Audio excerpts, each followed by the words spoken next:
Final Fantasy's Shield of Rosaria. He's Wiz and I'm Boomstick. And it's our job to analyze their weapons, armor, and skills to find out who would win a death battle. It has to be Dante, right? Like, Dante's him, bro. Demons and evil businessmen lust for power. And every day brings a new cataclysm humanity must face. This world may seem like the end, but for a devil hunter like Dante, it's party time. Who'd expect anything less from the son of the legendary demon Sparta? A dark knight who, thousands of years ago, woke up to justice and sealed away the demon lord, Mundus. But then Sparta mysteriously died, and his wife got iced by some demons, leaving Dante and his brother Virgil separated. Despite a long-gone family, Dante kept a chipper at Wait, is that anime of this? I don't even know. To one thing. Is that anime? Demons! And with the blood of Sparta running through him, he's the best in the business. By harnessing his own demonic energy, Dante bolsters his speed, power, and durability, letting him block kaiju-sized punches, move faster than a meteor, and regenerate like an unstoppable force of nature.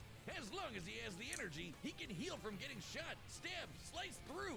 Basically anything. Even without his regeneration, he's survived heat that would reduce the layman to ash. But no hunter is complete without an arsenal, and Dante's got one hell of a sword left by his dad. Devil May Cry is a game. No. I know it's a game, but like, it's an anime. I just saw like some cartoon of it. Like, I watched the Netflix series in it. Obviously, who hasn't watched that shit? Fire season 2 coming out soon. Watch it now on stream as well when it comes out. But I watched hella shit on stream. But I just saw some older shit as well. That just showed. That's what I was asking. If it's anime. If they got anime. Pistols with endless ammo clips, and they say the perfect gift doesn't exist. But Dante's full arsenal is far larger and stranger. Like King Cerberus, a shape-shifting set of elemental nunchucks. Cavalier, a pair of buzzsaws that are also a motorcycle. Balrog, fiery fisticuffs for boxing and capoeira. And Navan, guitar. But Dante has to win this, bro. There's also Lucifer, a backpack of endless laser swords that Dante got after slaying... Actually, we never see how he beat Lucifer. Yeah, you know someone's a badass when they off-screened the actual devil. Then there's my fave, Dr. Faust, a sentient head that turns Dante into basically Orville Peck. Oh, and shoots crystallized demon blood. Dante needed this and much more when he got a warm welcome from the brother he thought long dead. In a twist of fate, Virgil was alive, but went down a very different path. While Dante was partying, Virgil studied the blade, seeking the power he needed to exert his will, even if it meant killing his own brother. Something he came close to doing in their first meeting. But the defeat only spurred Dante's awakening. He learned to teleport using Trickster, slow down time through Quicksilver, and double-team foes with Doppelganger. With a slick pose and the right timing, he can royal guard dang near any. But I don't see how he's losing, bro. He's so broken. Like, I played Final Fantasy with Clive. He's sick. He has mad abilities too, but like, come on, man. To armor up as a dreadnought. And then there's Devil Trigger, a super form Dante achieves through his supernatural power. By tapping into his inner demon. Oh, this part was sick. I've been watching this. In speed and power. Naturally, his rematch with Virgil went very differently, and that was far from Dante's peak. When Mundus got up to his old tricks, Dante battled the Demon Lord in a vast sea of stars, a universe Mundus created on a whim. Even later, Dante one-shot a stronger alternate future Mundus who had completely merged with the demon world. So he's kind of a big deal. Hello. It's been a while since you've been in here. Just for Dante to shoot him in the face. Then there's Argosax. I'm watching a death battle between two game characters right now. Dante from Devil May Cry. Yeah. And then Clive from Final Fantasy. I don't know if you know them characters, but after this, I'm gonna play some Brawlhalla in it. So astronomically intense, he had the power of every other demon in existence. A divine deity of the sun that Dante also shot in the face. Oh, that guy! I completely forgot about him. Funny, so did Dante. Despite how powerful Argosax was, he was just an insignificant Tuesday to Dante. So it's safe to say Dante had become the strongest around. But no amount of style, pizza, or wahoos could fill the hole in his heart. Sure, Virgil was a power-hungry weeb, but he was still his bro. Beneath Dante's antics, killing the... There's an anime of this. I didn't know. I'm gonna have to watch that. Until he learned his family wasn't as gone as he thought. It turns out he had a nephew, Nero, who Dante would help get into the family business in his own unconventional way. And for dead weight, Nero was pretty badass, even helping Dante take on the so-called Demon King Urizen. Nero's Devil Breaker arm can fire light-speed lasers that Dante and Virgil have dodged. Dante and Virgil can already dodge lasers in their base forms, but when charged with enough demonic energy, they can outright blitz beams over 11 times faster than light. Nero even survived getting melted down while inside a living statue. It's a long story. And that's the same sort of... Why I used to play this game, bro. Meaning I'm actually gonna play this. being turned into a puddle. So Dante was ready when Virgil... According to Devil May Cry 5's guide, Nero's arm couldn't regenerate because Virgil removed his dog. He gained his power. will somehow return again and made an apocalyptic demon tree for what else? More power! With the entire world now on the line, Dante had to get serious and fully embrace his human and demon sides alike by stabbing himself. Holy shit, Dante has been impaled so much, he decided to make it how he powers up. So he got his greatest weapon, Devil Sword Dante, and became Sin Devil Trigger. Nah, he can't lose, bro. At its peak, he can fire I'm being biased. Even though I haven't played his game, I just fuck with Dante even more, bro. I'm being biased. Like, if he loses, I'm gonna be pissed off. lasers with loose, obliterate with the fires of judgment, and surpass even the legendary Sparta. But although Dante was totally a match for Virgil, neither of them would budge on their ideals. Both were destined to duel until one was dead forever. But thanks to Nero and two well-placed bitch slaps, they got some sense knocked into him. Dante realized that if he couldn't make Virgil abandon his ways, he might as well keep an eye on him. In one fell swoop, the two severed the world-spanning demon tree and prepared for a permanent departure to the underworld. You can choose your friends, but not your family. But if that's what it takes to keep Virgil safe, or rather to keep the world safe from Virgil, Dante will deal with it. And all things considered, he's happy slugging it out with his bro. Maybe happier than he's ever been. Proof that as long as you have the human drive, even hell can become a paradise. Jackpot! Alright, cool. No. Clive. It's an emergency! This fight's gonna have a banger soundtrack, but my Keep your peace ass great. Shush. Shush. draw magic.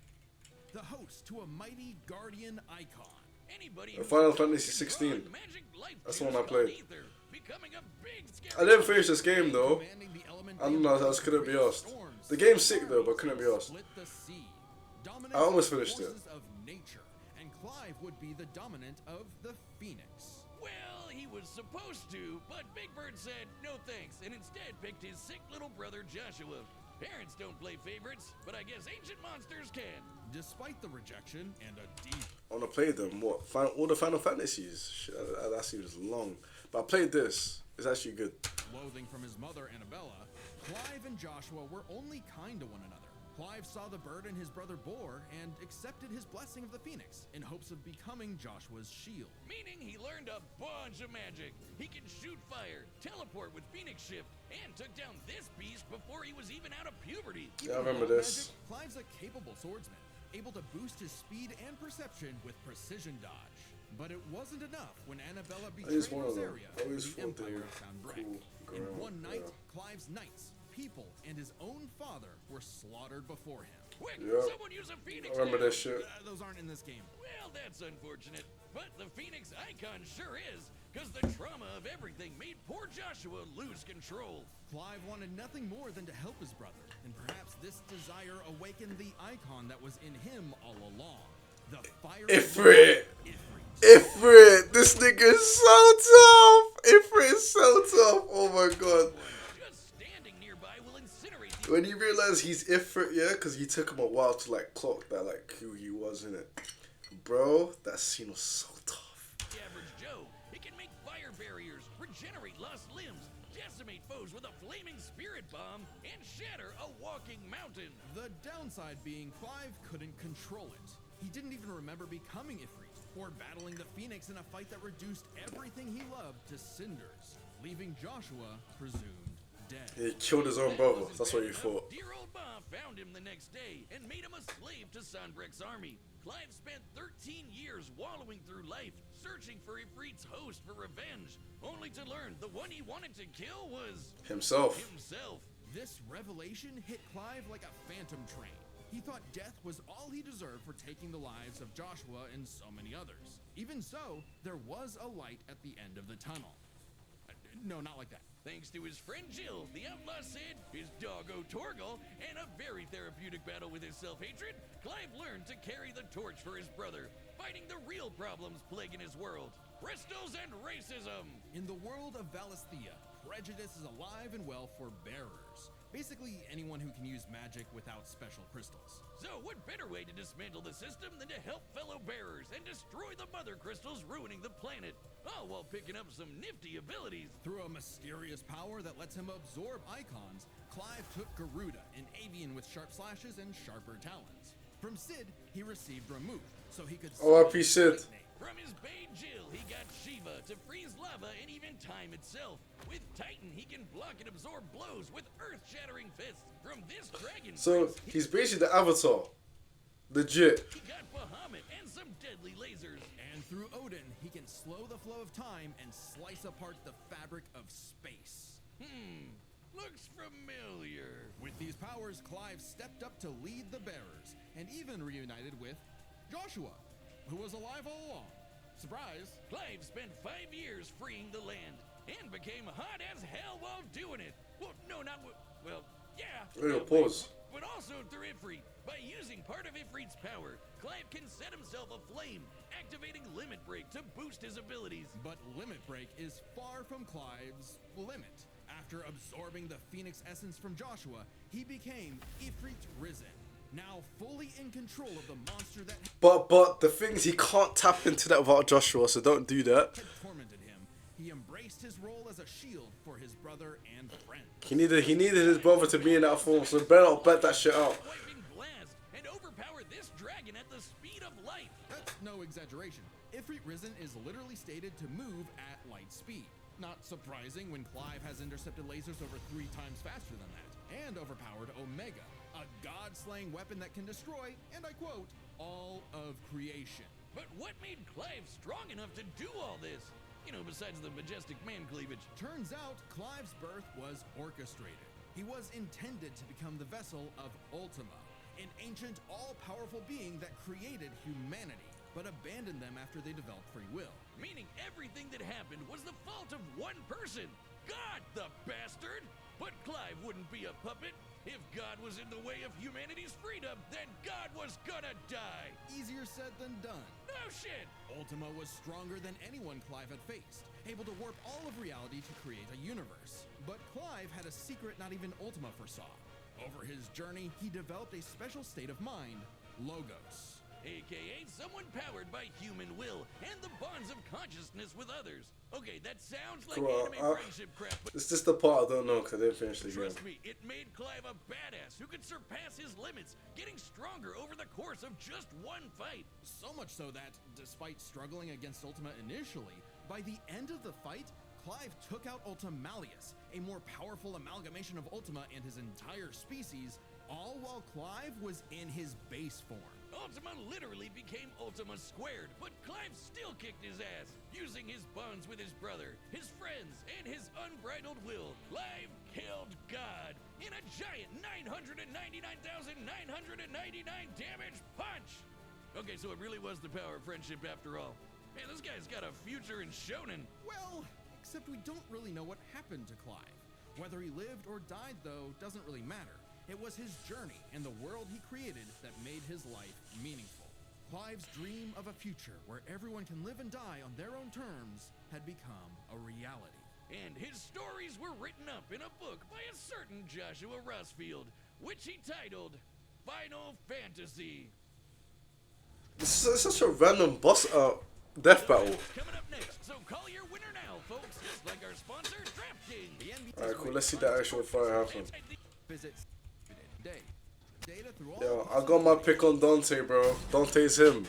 Dante's Timothy.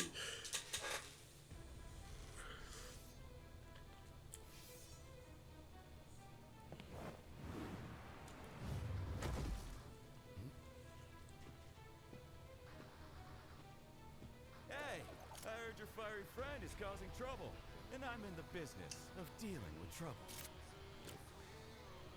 Leave now. I have a god to kill. The last thing that will stop me is a demon. This animation is clean though.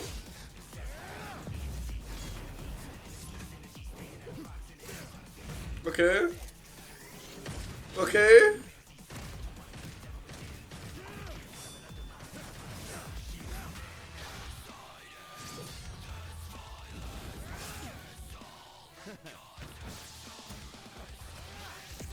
Ooh. Yo, Dante, I beg you win this shit, bro. Fancy yourself a bard? Ooh. Hey, yo, it's going crazy.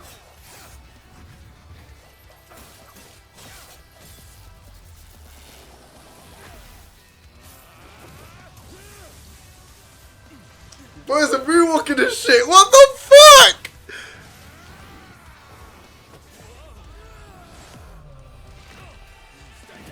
Damn. Bro, found that shit. Bro, tanked that. No hiding in the shadows anymore, Smokey.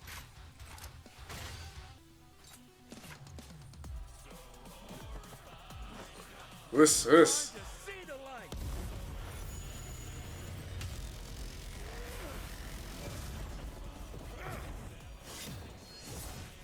Damn, damn.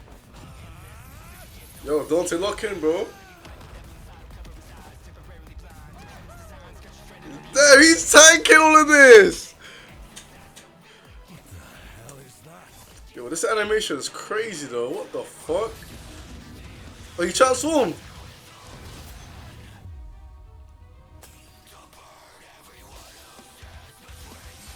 Bomber clots.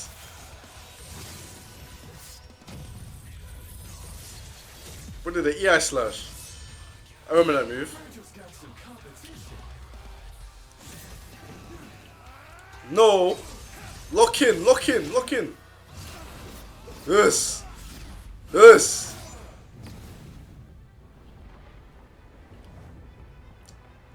Still holding out on me? Let's see what your monster can really do. So the devil cries for more. Let's give him everything we've got.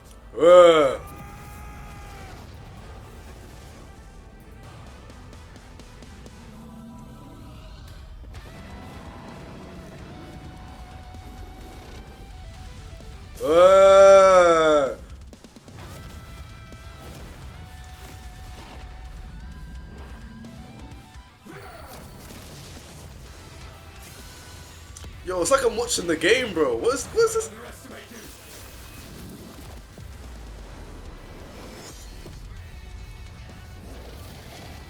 Bomber clots.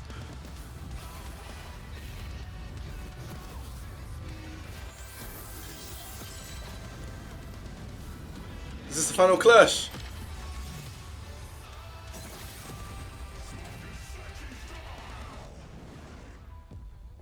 What the fuck happened? Okay. Come on, Dante. Get the fuck up. Lock in, bro. Lock in, bro. Yeah! Yeah! Please. Just once. I need more. It's been a bash, Smokey. Yeah, Clive. I need Ffxvi.